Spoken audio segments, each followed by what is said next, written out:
the Treasury Star Parade. With a few American citizens from the territory of Hawaii, Al Goodman and his orchestra and chorus, and Henry Hall as our master of ceremonies. Many bonds today, bonds of freedom, but with them many bonds today. This is Henry Hull, ladies and gentlemen, with another of the new electrical transcriptions brought to you by the Treasury Department.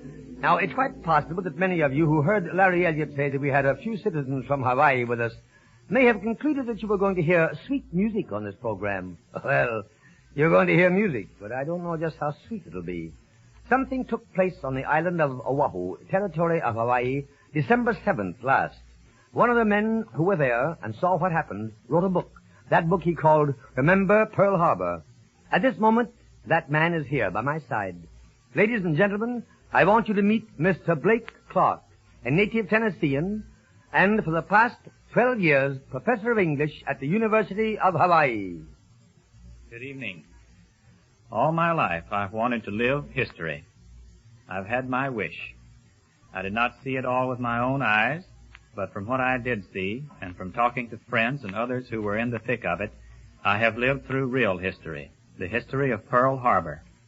Its beginning was as calm as the South Seas, and its ending as angry and determined as the United States Marines who cry for revenge of Wake Island. Honolulu is one of the most peaceful cities in the world. On that particular Sunday, it seemed more peaceful than usual. Most of us were just getting out of bed or having breakfast when the shooting started. Mr. and Mrs. Freer, with whom I was living on Punahou Street, were already at the table when I came down. There was a rumbling outside. Their Japanese houseboy Yamato came running in. Plenty plane outside. Come see. Yes, I can hear them. Much puff guns booming also. Practicing, eh? Well, that's good. We ought to get ready. Come across lawn, neighbor lady, Miss Claire, fast running. Mrs. Freer! Mrs. Freer! We're under attack. The Japanese are bombing Oahu. Oh, no, now, it's only practice. Don't get excited, Well, if Claire. you don't believe me, turn on your radio. We turned on the radio and heard the voice of Webb Edwards, KGMB station manager. Keep calm, everybody. Oahu is under attack. Keep calm, everybody. Oahu is under attack. This is no joke. It's the real McCoy. The emblem of the rising sun has been seen on the wings of the attacking plane. Yamato wouldn't believe it. Words tumbled from him, incredulous, pleading words. Oh, no, Yamato not think so. They no fight. In Washington, Kurusu, Kurusu and the president still talk. No fight. Still talk. Oh, no. No fight.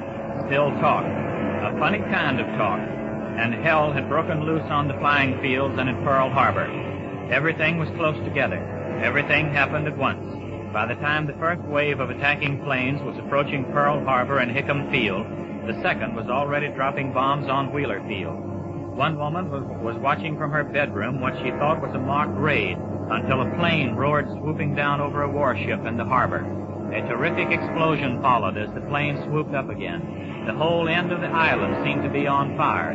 She called excitedly to her little girl. Roberta! Run outside and get your brother! Roberta ran down the walk to where her little brother and his pal were playing with a small wooden wagon. As they started back toward the house, a plane flew low above them and splattered the sidewalk with machine gun bullets. The little wagon flew to pieces on the lawn. A truck drew up to the door. Get out of the house! Don't bring anything! Hurry! A bomb hit on a hangar, announced the news to the thousands on the post at Hickam Field. Men came pouring out from all 9 wings of the barracks. Men in slacks, men in shorts, some in their underwear only, some without anything at all. What was going on? Another mock war? No. Bombs. Everyone ran for clothes and then for his battle station. The enemy planes were bombing the hangars and strafing the quarter-mile-long row of planes drawn up in front of the hangars in orderly parade formation. Colonel Ferguson came running down the field, jumped into a gutter to escape the machine gun bullets, shouted his orders to the men. Disperse those planes! The men ran out toward the line, heedless of the rain of bullets. Some of them faltered and fell. Then came the second wave of planes. For what seemed a full minute, there was dead silence in which nothing happened. Then, the new mess hall, large enough for 6 complete basketball courts inside, the photograph laboratory, the guard house, the fire station, the barracks built to house thousands, an immense hangar, Everything in the entire area seemed to rise intact from the earth, poise in midair, and fall apart, dropping back to earth in millions of fragments and clouds of dust. There were men mixed up in those clouds of dust. At Wheeler Field, the crowd was anxiously watching Lieutenant Rasmussen in a dogfight with the Japanese over the pineapple fields of Wahiawa. Each was desperately maneuvering to get on the other's tail. Bullets ripped into Rasmussen's plane. His radio equipment fell to pieces before his eyes. Then he caught the Japanese in his sights. He pulled the trigger. Tracer bullets tore into the enemy plane, and the anxious thousands broke into a great cheer of relief and pride when it fell to the ground in a burning, broken mass of wreckage. The courage of our men everywhere was inspiring. Sergeant Bam tore down to the supply house for a machine gun. The door was down, and Bam dragged out a .50 caliber gun. When he had finally got it mounted, somebody cried out, Hey, Sergeant, you can't fire that water-cooled gun without water! The hell with water! I haven't got any water! In 1 hour, boys became men, and men became heroes. One fireman climbed into his truck and set out for the line to put out the fires. Strafers, attracted by the bright red truck, attacked him before he got halfway to the plains. He didn't stop until a third wave shot the tires off his wheels. An officer commented dryly on his driving into a hail of machine gun bullets. Hell, Lieutenant, I saw a fire, and I'm supposed to put him out. And that's the way it went. Green men under fire, acting like veterans. All moved swiftly to their places without any confusion or disorder. The cooks ran back into the kitchen to remove all the food stored there to a safer place. The kitchen was hit. The staff sergeant in charge was struck on his head by a piece of shrapnel. He ripped off his shirt, tied up his head to stop the blood, and went on directing his work. Outside, a corporal was speedily running across the parade ground to help man a machine gun. It was entirely in the open, without any protection whatever. Halfway there, he was strafed by a low-flying Japanese pilot. Mortally wounded, he kept on, trying to get to that machine gun. He fell dead on the way.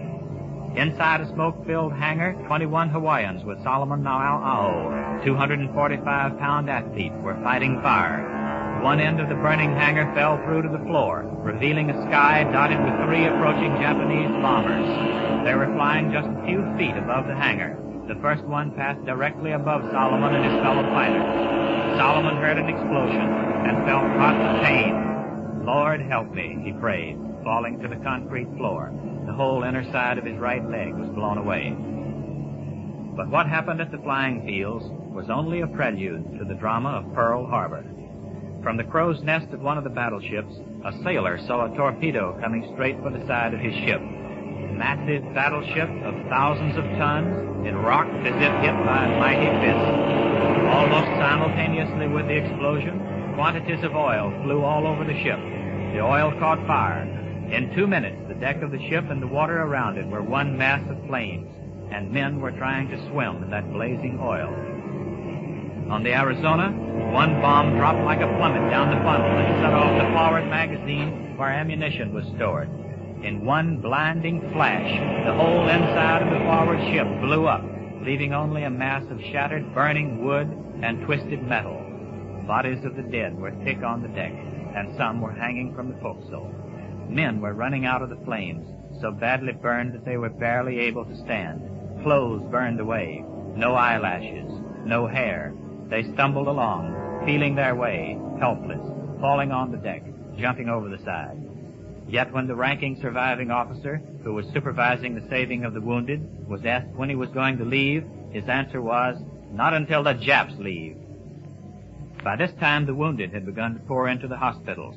Every laundry truck, every lumber truck, and delivery wagon on the island was used to move them.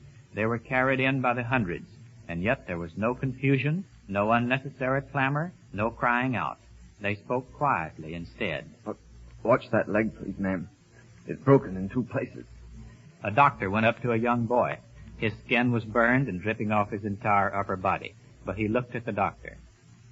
Take care of my buddy here, Doc. He's hurt lots worse than I am. You heard that sentence spoken often. Chaplain, see if you can find a doctor right away. My buddy's in terrible shape. He's been lying here 10 minutes now. The surgeon looked at one boy whose leg was about to be amputated, and the boy smiled at him. Aren't you afraid, soldier? No, not at all. Only, hurry up. I want to get back to my battle station. At 11 in the morning, over the radio came the voice of Dr. Pinkerton. This is a call for volunteer blood donors. Report immediately to Queen's Hospital. That was all. He did not say how badly plasma was needed. He did not explain. But in half an hour, 500 people were waiting at the doors of the hospital. Most of them didn't know what plasma was, but they knew that they were helping. Defense workers in their dirty clothes, welders with eyes red and burning, Honolulu society women, alien Japanese dressed in black in protest at what Japan had done, a Portuguese blind boy and his blind sister, a huge Hawaiian who joked teasingly at a Puerto Rican who was frightened a little. Wait till you get that shot of brandy at the end of the line. Boy, you feel number 112. Mr. and Mrs. Freer went down. He is 78 and she is 72. When someone objected that they might be too old, Mrs. Freer said, I don't know. It ought to be very good blood. It's lasted us for a long time. Everyone that day wanted to do something. We knew what had happened to us. We knew that the Oklahoma had turned over, that the Arizona was lost, that flames were leaping from the Downs to Cassin and others. There had been more damage done in an hour than our fleet suffered in the entire World War. Men were killed and wounded, dying on every field, in Pearl Harbor and in the streets of Honolulu. Airplanes, ships, and homes were afire. But the Japanese imperialists lit a new fire that day, which will sweep over the world, carrying democracy and liberation even to Japan's own people. On New Year's Day, Honolulu paid its respects to the 3,000 dead in a memorial service at Nuuanu. Hawaiian women dressed in black placed flower leis the full length of the graves. Fleet Chaplain McGuire spoke for us all with respect and anger in his voice.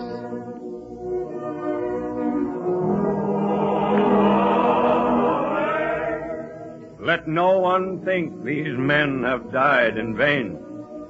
130 million Americans would have glowed if they could have seen how our boys died. They manned their guns until the decks buckled under them from the heat. Not a whisper, not a moan. It was glorious. Don't say we buried our dead with sorrow. They died manfully. They were buried manfully. And we will avenge their death, come what may.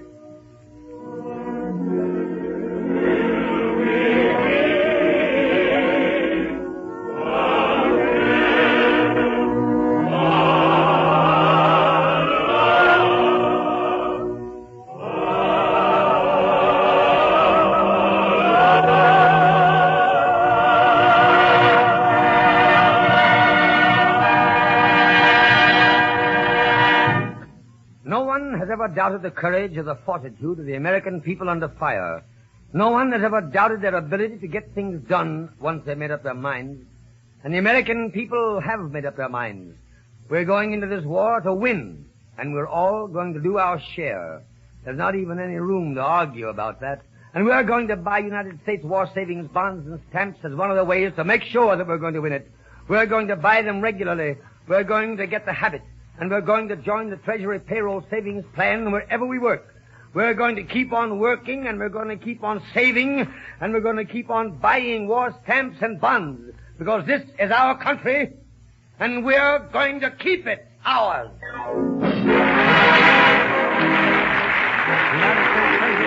Thanks to distinguished artists who donated their talents to this electrically transcribed performance. The orchestra and chorus were under the direction of Al Goodman, writing by Malcolm Meacham and Violet Atkins, produced by William A. Dixon. This is Larry Elliott speaking.